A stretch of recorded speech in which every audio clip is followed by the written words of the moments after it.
Good evening दोस्तों। तो आज मैं एक टॉपिक पढ़ाऊंगा आपको, प्रपोजिशन। कौन सा टॉपिक? प्रपोजिशन। तो इस टॉपिक को मैं आपको इतना डीपली बताऊंगा कि आप कभी भी नहीं भूलोगे। सबसे पहले आप ये कंफर्म कर लो कि ना मैं आपको ये बताऊंगा कि प्रपोजिशन इन होता है, एट होता है, ऑन होता है, बिटवीन होता है, अमंग होता है, अंडर, ओवर। ये जो प्रपोजिशन के वर्ड है मैं ये बताने की कोशिश नहीं करूंगा।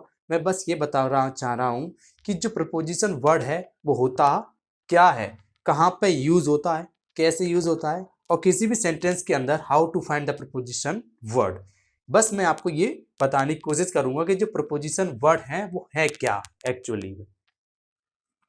तो सबसे पहले ट्राई करूंगा बताने की। जो ये वर्ड लिखा है पी आर ई, इसका मतलब होता है बिफोर। क्या मतलब होता है? बिफोर। किसी भी पोजीशन से पहले जो भी वर्ड हम यूज करते हैं वह प्रपोजिशन होता है। या फिर कह सकते हो सर प्लेस। पोजीशन का मतलब कह सकते हो प्लेस। जो भी प्लेस है उससे पहले हम जो भी वर्ड यूज करेंगे वो प्रपोजिशन होता है। चलिए मैं आपको एक सिंपल डेफिनेशन बताता हूं कि प्रपोजिशन क्या है। तो दोस्तों मैंने ये सिंपल डेफिनेशन लिखी है, जैसा आपको याद रहेगी कि अब प्रपोजिशन एक ऐसा वर्ड होता है जो सेंटेंस में नाउन या प्रोनाउन का रिलेशन किसी दूसरे वर्ड से बताता है। तो ये प्रपोजिशन मैंने अपनी ये डेफिनेशन बनाई है कि preposition is so that the relation of the noun and pronoun in any sentence. किसी भी सेंटेंस के अंदर जो भी रिलेशन बताएगा नाउन का या प्रोनाउन का, तो वह क्या होता है? प्रपोजिशन वर्ड होता है। तो आई होप आपको ये समझ में आ गया होगा कि सर ये प्रपोजिशन वर्ड होता क्या है। हाँ, सिंपल लैंग्वेज में बताऊं, ये जो प्रपोजिशन है वो हमें बताता क्या है। सेंटेंस के अंदर आपको इसके जवाब मिल जाएगा, कहाँ, कब, किस तरह या किसके साथ। सेंटेंस के अंदर ये इसका जवाब मिल जाए इस क्वेश्चन का, तो वो क्या होंगे? प्रपोजिशन वर्ड होंगे। ठीक है, अब मैं प्रपोजिशन की डेफिनेशन की बात कर लेता हूं कि जो प्रपोजिशन है वो क्या है। A word that show the relation of noun and pronoun with another word in a sentence, वही क्या होता है? प्रपोजिशन होता है। मैंने सोचा कि डेफिनेशन भी मैं लिख देता हूं। तो जो प्रपोजिशन की डेफिनेशन क्या बनेगी, इससे पहले मैंने लिखाया था कि जो नाउन और प्रोनाउन के जो भी रिलेशन बताता है, जो भी वर्ड है सेंटेंस के अंदर, वो क्या होता है? प्रपोजिशन होता है। तो मैंने सोचा थोड़ी सी क्लिप में आपको बता दूं प्रपोजिशन क्या होता है। अब चलिए मैं आपको कुछ एग्जांपल्स देता हूं, फिर आपको समझ में आएगा कि हाँ ऐसे ये एग्जांपल, ये प्रपोजिशन है। चलिए देखते हैं। अब आप एग्जांपल समझो, जो मैंने एग्जांपल फॉर एग्जांपल्स लिखे हैं। तो जैसा फर्स्ट एग्जांपल लिखा मैंने, the book is on the table. तो आप इस बुक के इस सेंटेंस के अंदर आप क्वेश्चन पूछ सकते हो, the book is on the table. जो बुक है वो कहाँ पे रखी? टेबल के ऊपर रखी। तो इसके अंदर जो वर्ड यूज हो रहा है ऑन, तो ये जो ऑन शब्द है या जो वर्ड है वो क्या है? प्रपोजिशन है।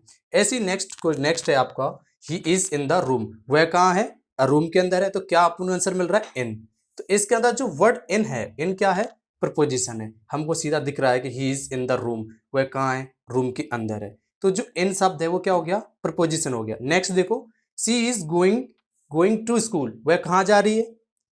स्कूल जा रही है। तो इसके अंदर जो ये टू है, ये टू हमको क्या बता रहा है? डायरेक्शन बता रहा है। तो इसलिए ये क्या हो गया? ये भी प्रपोजिशन हो गया। नेक्स्ट है, Ram is sitting under the tree. जो राम है वह कहाँ बैठा हुआ है बेटा? वो बैठा हुआ है अंडर, मतलब ट्री के नीचे। तो इसके अंदर जो अंडर वर्ड है वो अंडर क्या है? प्रपोजिशन है। तो आई होप आपको ये फाउंड कर लोगे कि प्रपोजिशन क्या होता है। इसके अंदर ऑन हुआ, इसके अंदर इन हुआ, इसके अंदर टू, इसके अंदर अंडर। ये जो कुछ वर्ड है, ये वर्ड क्या हो गया? प्रपोजिशन हो गया। तो मैंने इससे पहले जो बताया था आपको कि इस सेंटेंस के अंदर हम देखेंगे कहाँ, कब, किस तरह या किसके साथ। ये जो कुछ क्वेश्चन के जवाब मिल जाए सेंटेंस के अंदर, वही क्या होती है? प्रपोजिशन होती है। और मैंने बताया था कि किसी भी प्लेस से पहले या किसी पोजीशन से पहले जो भी हमको प्रपोजिशन देखने को मिलती है वो प्रपोजिशन उसे, जैसे द टेबल, ये एक नाउन है, उससे पहले भी हमको क्या मिल रहा है? हाँ, आप एक डेफिनेशन बना सकते हो कि सर जो भी है नाउन से पहले हमको देखने को मिल जाता है वो क्या होता है? प्रपोजिशन होता है। ये देखो, ऑन द रूम इससे पहले आ गया इन, स्कूल से पहले टू आ गया, ट्री से पहले क्या आ गया? अंडर आ गया। अब मैं आपको बताऊंगा कुछ ऐसे कॉमन प्रपोजिशन जो इजीली एग्जाम में डायरेक्टली पूछ ली जाती हैं। ये कुछ मैंने कॉमन प्रपोजिशन लिखे हैं, या बोल सकते हो आप इंपॉर्टेंट लिस्ट। ये जो है प्रपोजिशन, ये ज्यादातर मोस्टली एग्जाम पूछी जाती है, जैसे in, on, at, under, over, between, among, to, from, with, without. Preposition और भी इनके अलावा, लेकिन मैंने कुछ इंपॉर्टेंट लिख दिए प्रपोजिशन, जैसे इनका यूज अंदर के लिए, ऑन किसी चीज के ऊपर बताने के लिए, एट ये चीज कहाँ पर है ये बताने के लिए, अंडर किसी के नीचे के लिए, ओवर किसी के ऊपर के लिए, बिटवीन दो लोगों के बीच के लिए यूज करते हैं, अमंग बहुत सारे लोगों के बीच में यूज करते हैं, टू कहीं जाने के लिए, फ्रॉम का यूज करते से के लिए, विथ किसी के साथ के लिए, विदाउट किसी के बिना के लिए। ये कुछ वर्ड प्रपोजिशन है जो यूज करते हैं। आप एक सिंपल सी डेफिनेशन याद रख सकते हो कि जो प्रपोजिशन है वह पोजीशन बताने वाला वर्ड है। प्रपोजिशन क्या है?